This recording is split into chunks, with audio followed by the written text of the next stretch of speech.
નમસ્કાર વિદ્યાર્થી મિત્રો, છેલ્લે આપણે ભાગ 10 ની અંદર સંભાવનાના દાખલા નંબર 23 થી 25 નો અભ્યાસ કર્યો. હવે આજે ભાગ 11 ની અંદર સંભાવનાના લીપ વર્ષના દાખલાઓ, જે મોટા ભાગે ઘણા બધા વિદ્યાર્થીઓ માટે ડાઉટ હોય છે અને બોર્ડની એક્ઝામમાં ક્યારેક આવો આપણને કાળો દાખલો પૂછી લે છે. તો એવી પરિસ્થિતિની અંદર લીપ વર્ષના દાખલા આપણે બરાબર સમજી શકતા નથી અને એને કારણે આપણે એમના માર્ક્સ છે જતા કરવા પડે છે. તો આજનો આ જે લેક્ચર છે એ લીપ વર્ષના દાખલાઓ શીખવા માટે ખૂબ જ અગત્યનો છે. તો દરેક વિદ્યાર્થી મિત્રો આ લીપ વર્ષના દાખલાની પહેલાં થિયરી આટલી સમજી લેશે તો પછી મારું એવું માનવું છે કે લીપ વર્ષનો કોઈ પણ દાખલો આપણને પૂછવામાં આવ્યો હોય તો આપણે ઇઝીલી એમને ગણી શકીએ છીએ. પરંતુ એના પહેલાં લીપ વર્ષ શું છે, કોને લીપ વર્ષ કહેવાય, એના વિશેની સામાન્ય સમજૂતીઓ છે તે આપણી પાસે હોવી જરૂરી છે, જે આપણે આજે આ લેક્ચરની અંદર જોઈશું. તો સૌપ્રથમ લીપ વર્ષની અંદર કુલ 366 દિવસ હોય છે. આ વર્ષે ફેબ્રુઆરી મહિનામાં 28 દિવસને બદલે 29 દિવસ હોય. ખાસ સમજજો બાળકો કે ફેબ્રુઆરી મહિનો એક એવો છે કે જેમાં ક્યારેક 28 તારીખ છેલ્લો દિવસ હોય છે, ક્યારેક 29 તારીખ છેલ્લો દિવસ હોય છે. તો જે દિવસે 29 તારીખ હોય તો એ વર્ષને આપણે લીપ વર્ષ કહીએ છીએ. 28 દિવસ હોય તો એ બિન લીપ વર્ષ કહેવામાં આવે છે. ત્યારે 365 દિવસ હોય, પરંતુ લીપ વર્ષની અંદર 366 દિવસ હોય છે, તે આપણે યાદ રાખવું જરૂરી છે. લીપ વર્ષ ઓળખવાની રીત: જે વર્ષ 4 થી સંપૂર્ણ ભાગે છે તે સામાન્ય રીતે લીપ વર્ષ હોય છે. મતલબ કે કોઈ પણ વર્ષ હોય અને તમે તેને 4 વડે નિશેષ ભાગાકાર કરી શકો તો એ વર્ષને લીપ વર્ષ કહેવામાં આવે છે. તો લીપ વર્ષ છે કે નહીં તે સમજવાની અને શીખવા માટેની આ સરળ પદ્ધતિ છે. ઉદાહરણ તરીકે અત્યારે આપણે 2026 ચાલી રહ્યું છે, તેને આપણે 4 ને નિશેષ વડે ભાગી શકતા નથી. ગયું વર્ષ 2025 જેને 4 વડે આપણે ભાગી શકતા ન હતા તો એને આપણે લીપ વર્ષ કહી શકતા ન હતા. 2024 તો 2024 ભાગ્યા તમે 4 કરો તો એને તમે નિશેષ ભાગી શકો છો, તો એ લીપ વર્ષ કહેવાય છે. તો જે વર્ષને 4 થી સંપૂર્ણ ભાગી શકાય તેને સામાન્ય રીતે લીપ વર્ષ કહેવામાં આવે છે. ઉદાહરણ તરીકે 2020, 2024, 2028 જે છે એ પણ લીપ વર્ષ હશે. બીજું, જે વર્ષ 100 થી ભાગે છે તે લીપ વર્ષ નથી ગણાતું. ઉદાહરણ તરીકે 1900 તે લીપ વર્ષ ગણવામાં આવતું નથી. પરંતુ જો વર્ષ 400 થી પણ ભાગે છે તો તે લીપ વર્ષ ગણાય છે. ઉદાહરણ તરીકે 2000 ની સાલ જે છે તે પણ લીપ વર્ષ કહેવાય છે, કારણ કે તેને આપણે 400 થી ભાગી શકીએ છીએ અથવા તો 4 થી પણ આપણે ભાગી શકીએ છીએ. હવે એક વર્ષમાં 52 અઠવાડિયા હોય છે. આપણે જો વર્ષની અંદર અઠવાડિયાની સંખ્યાની ગણતરી કરીએ તો તે 52 હોય છે. એક અઠવાડિયામાં 7 દિવસ હોય છે, જેમાં વાર છે તે સોમવાર, મંગળવાર, બુધવાર, ગુરુવાર, શુક્રવાર, શનિવાર અને રવિવાર હોય છે. એક પખવાડિયામાં 15 દિવસ હોય છે અને એક મહિનામાં 28, 29, 30 કે 31 દિવસ હોય છે. હવે અલગ અલગ મહિનાઓની અંદર છેલ્લી તારીખ છે તે અલગ અલગ હોય છે. જેમ કે જાન્યુઆરી મહિનામાં 31 દિવસ હોય છે, ફેબ્રુઆરી મહિનામાં 28 કે 29 દિવસ હોય છે. જો 28 દિવસ હોય તો તે બિન લીપ વર્ષ કહેવાય છે, ત્યારે 365 દિવસ વર્ષના હોય છે. પરંતુ જો 29 દિવસ હોય તો તે લીપ વર્ષ કહેવાય છે અને ત્યારે 366 દિવસ હોય છે, જેમ આપણે અગાઉ વાત થઈ તે મુજબ. માર્ચ મહિનામાં 31, એપ્રિલ મહિનામાં 30 દિવસ હોય છે, મે મહિનામાં 31 દિવસ હોય છે, જૂન મહિનામાં 30, જુલાઈ મહિનામાં 31, ઓગસ્ટ મહિનામાં પણ 31 દિવસ હોય છે, સપ્ટેમ્બર મહિનામાં 30, ઓક્ટોબર મહિનામાં 31, નવેમ્બર મહિનામાં 30 અને ડિસેમ્બર મહિનામાં 31 દિવસ હોય છે. તો આ રીતે કયા મહિનામાં કેટલા દિવસ હોય છે તે આ દાખલા શીખવા માટે આપણે યાદ રાખવું ખૂબ જરૂરી છે. કોઈ પણ મહિનામાં કોઈ પણ વાર ઓછામાં ઓછી 4 વખત તો આવે જ છે. કોઈ પણ વાર તમે લઈ લો તો 7 વાર છે, તો ઓછામાં ઓછા ફેબ્રુઆરીના 28 દિવસની આપણે ગણતરી કરીએ તો 7 ગુણ્યા 4 એટલે 7 ચોક 28. તો કોઈ પણ મહિનામાં વાર છે તે ઓછામાં ઓછી 4 વખત તો આવે જ છે, એવું આપણે આમાં સમજીએ. હવે દરેક વિદ્યાર્થી મિત્રો આટલી પ્રાથમિક સમજૂતી છે તેનો ફટાફટ સ્ક્રીનશોટ લઈ લો.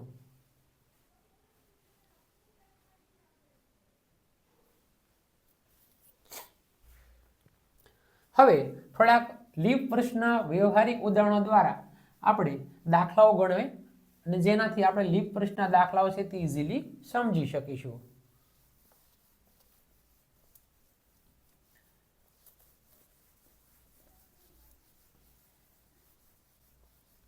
એક દાખલો એવો વ્યવસ્થિત સમજી લેવાનો, બાકીના કોઈ પણ દાખલા પછી જો આપણને આપવામાં આવે તો ઇઝીલી આપણે એ ટેકનિકથી મદદથી આપણે સમજી શકીએ. અને આમાં એક જ દાખલો ઇમ્પોર્ટન્ટ છે, એક દાખલો આવડી જશે એટલે બાકીના બધા જ દાખલા તમને વિદ્યાર્થી મિત્રો આવડી જશે.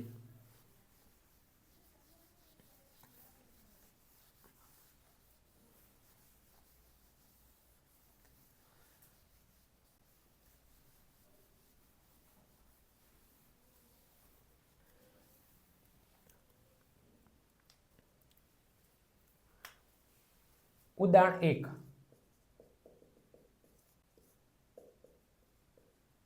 લીપ વર્ષમાં જાન્યુઆરી મહિનામાં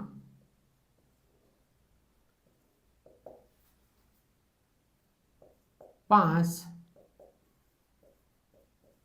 સોમવાર આવવાની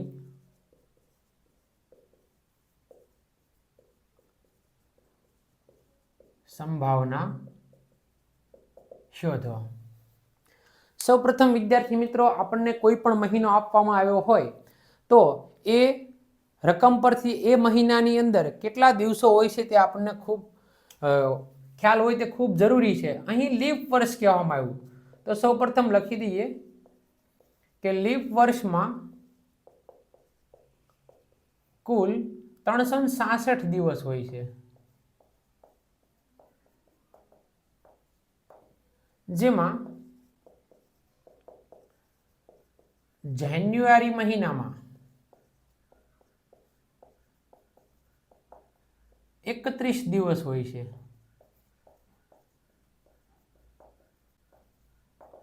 હવે અગાઉ આપણે જેમ વાત થઈ તે મુજબ કે કોઈ પણ મહિનો હોય તો તેમાં ઓછામાં ઓછા 4 વાર તો આવે જ છે. લખી દઈએ જાન્યુઆરી મહિનામાં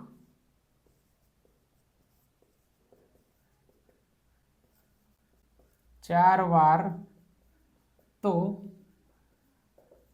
આવે જ છે. આથી 7 વાર હોય તો 7 ગુણ્યા 4 કરીએ તો 7 ચોક ને 28 દિવસ થાય. આથી બાકી રહેતા દિવસની આપણે ગણતરી કરીએ. બાકી રહેતા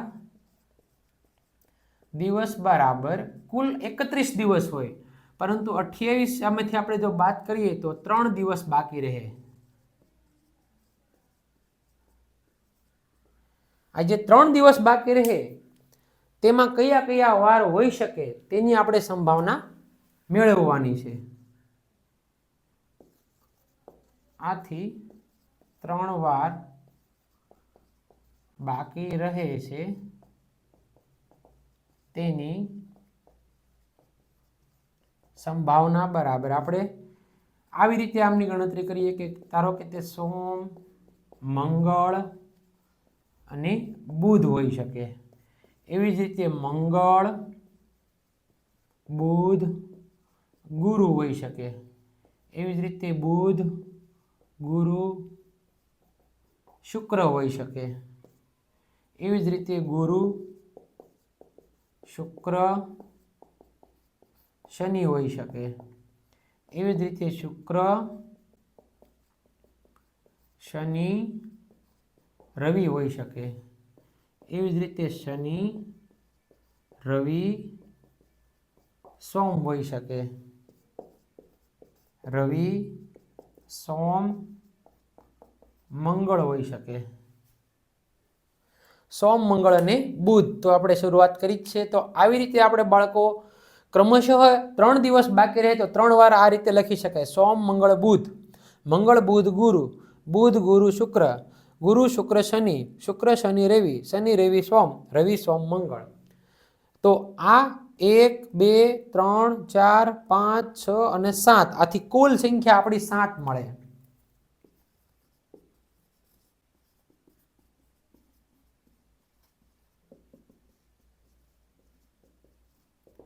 આ 7 સંખ્યા જે આપણને મળી છે આમાંથી કોઈ પણ શક્યતા હોઈ શકે કે જે 3 દિવસ બાકી રહે છે તેમાંથી આ 3 વારોમાંથી કોઈ પણ પૈકી વારો હોઈ શકે છે. આથી લખીએ કે આથી લીપ વર્ષમાં જાન્યુઆરી મહિનામાં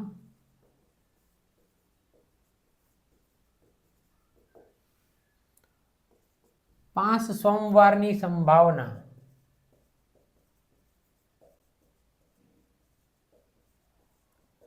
બરાબર આપેલ સંખ્યા છેદમાં કુલ સંખ્યા. અહીં બાળકો આપણે જોઈ શકીએ છીએ કે આ જે પરિણામ છે એમાંથી સોમવાર જેમાં આવ્યો હોય જે પરિણામમાં એ પરિણામને આપણે ધ્યાનમાં લેવું પડશે. તો અહીં આપણને સોમવાર મળે છે, ત્યારબાદ આ કોઈ પરિણામમાં મળતો નથી, છેલ્લે અહીં આપણને સોમવાર મળે છે એટલે આ પરિણામને ધ્યાનમાં લેવું પડશે. અને આ છેલ્લું પરિણામ જે છે એમાં પણ આપણને સોમવાર મળે છે. તો આપેલ સંખ્યામાં 1, 2 અને 3 પરિણામો એવા છે જેમાં આપણને સોમવાર મળતો હોય તેવું દેખાય છે. આથી આપેલ સંખ્યામાં આપણને મળે છે 3 અને કુલ સંખ્યા આપણી હતી 7 એટલે કે 3/7 મળે છે. આમ લીપ વર્ષમાં જાન્યુઆરી મહિનામાં 5 સોમવારની સંભાવના જે છે 3/7 મળે છે. તો આવી રીતે લીપ વર્ષનો દાખલો આપણે લખી શકીએ છીએ. ફટાફટ વિદ્યાર્થી મિત્રો આનો સ્ક્રીનશોટ લઈ લો.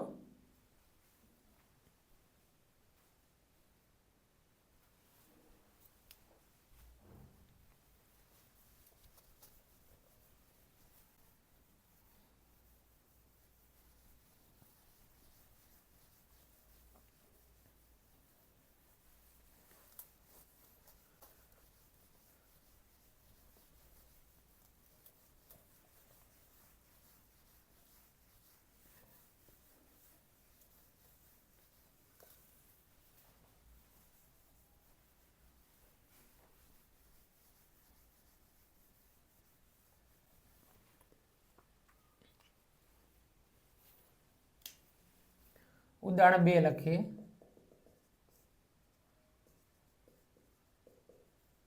બિનલીપ વર્ષમાં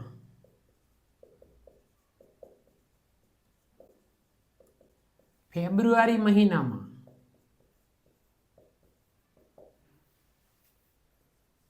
5 રવિવારની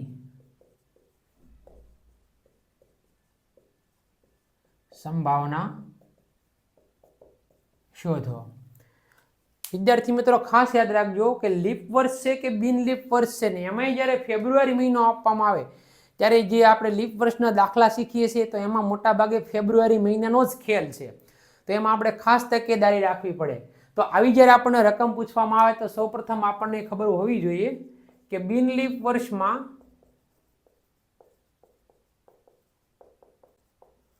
કુલ 365 દિવસ હોય છે અને ફેબ્રુઆરી મહિનામાં 28 દિવસ હોય છે. હવે જેમ આપણે આગળ વાત થઈ તે મુજબ કે કોઈ પણ મહિનો હોય તો એમાં 4 વાર તો રિપીટ થાય જ છે, મતલબ કે આવે જ છે. એટલે આપણે લખી દઈએ કે ફેબ્રુઆરી મહિનામાં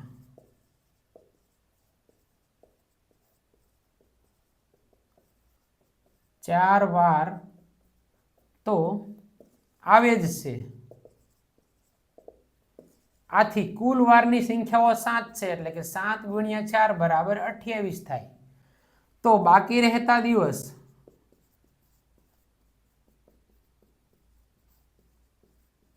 બરાબર અહીં આપણને બિનલીપ વર્ષ કીધું છે અને ફેબ્રુઆરી મહિનામાં બિનલીપ વર્ષમાં 28 દિવસ હોય તો 28 અને અહીંયા -28 કરો તો 28 - 28 એટલે 0 થાય. તો કોઈ વાર બાકી રહેતો જ નથી. તો 5મી વખત કોઈ પણ વાર આવતો નથી. તો આ જે શક્યતા છે એ ઇમ્પોસિબલ છે, અશક્ય ઘટના છે. આથી આપણે લખી શકીએ આથી અહીં આપણે કહી શકીએ કે બિનલીપ વર્ષમાં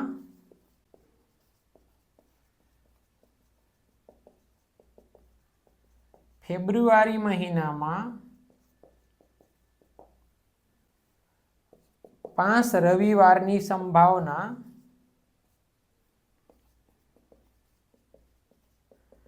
બરાબર આપેલ સંખ્યા છેદમાં કુલ સંખ્યા. અહીં આપેલ સંખ્યા આપણને 0 મળે છે અને કુલ સંખ્યા તો વારની 7 હોય છે સોમથી રવિ સુધી, એટલે આપેલ સંખ્યા 0 છે અને કુલ સંખ્યા 7 એટલે કે 0/7 તો 0 મળે છે. આ જો એમસીક્યુમાં આપણને વિભાગ એમાં દાખલો પૂછવામાં આવે તો ડાયરેક્ટ આપણને આઈડિયા આવી જવો જોઈએ કે ભાઈ આ જે છે એ અશક્ય ઘટના છે, આથી તેની સંભાવના 0 થાય. એવી જ રીતે આ જ દાખલો છે બિનલીપ વર્ષ છે, તો તેને બદલે જો આપણને લીપ વર્ષ કીધું હોય તો આપણે કઈ રીતે ગણી શકીએ? તો આ જ એક્ઝામ્પલથી આપણે ઉદાહરણ 3 ગણીએ કે લીપ વર્ષમાં ફેબ્રુઆરી મહિનામાં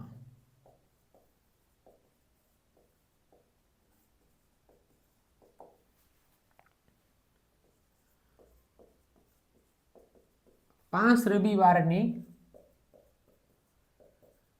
સંભાવના શોધો. દરેક વિદ્યાર્થી મિત્રોને જણાવવાનું કે લીપ વર્ષના દાખલાની અંદર કુલ સંખ્યા તો આપણી 7 જ થશે, કેમ કે વારની સંખ્યા છે તે સોમ, મંગળ, બુધ, ગુરુ, શુક્ર, શનિ, રવિ 7 આવે છે, એટલે દરેક દાખલામાં 7 જ આવશે. તો એ ખાસ આપણે નોંધમાં રાખીશું. હવે અહીંયા આપણે જોઈ શકીએ છીએ કે બિન લીપ વર્ષ હતું ને અહીંયા લીપ વર્ષ હતું, તો આપણે કહી શકીએ કે લીપ વર્ષમાં કુલ 366 દિવસ હોય છે, જેમાં ફેબ્રુઆરી મહિનામાં 29 દિવસ હોય છે. ત્યારબાદ દરેક મહિનામાં 4 વાર તો રિપીટ થાય જ છે, એટલે એ લખી દઈએ કે ફેબ્રુઆરી મહિનામાં 4 વાર તો આવે જ છે. આથી વારની કુલ સંખ્યા જે છે એ 7 છે, એટલે કે 7 × 4 બરાબર 7 ચોક ને 28 મળે. બાકી રહેતા દિવસ એમની આપણે જો ગણતરી કરીએ તો અહીં આપણે ફેબ્રુઆરી મહિનામાં 29 દિવસ હોય તો અહીંયા 29 - 28 બરાબર 1 દિવસ વધે છે. જે 1 દિવસ વધે છે તો એમાંથી 7 વારમાંથી કયો વાર હોઈ શકે? તો વારની સંખ્યા અથવા તો તેની ગણતરી આપણે કરીએ તો તે સોમ હોઈ શકે, મંગળ હોઈ શકે, બુધ હોઈ શકે, ગુરુ હોઈ શકે, શુક્ર હોઈ શકે, શનિ હોઈ શકે કે પછી રવિવાર હોઈ શકે. આથી 7 વારમાંથી કોઈ પણ વાર હોઈ શકે. આથી લખી છે કે આથી અહીં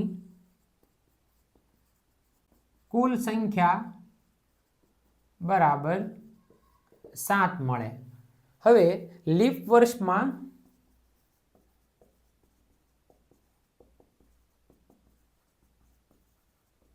ફેબ્રુઆરી મહિનામાં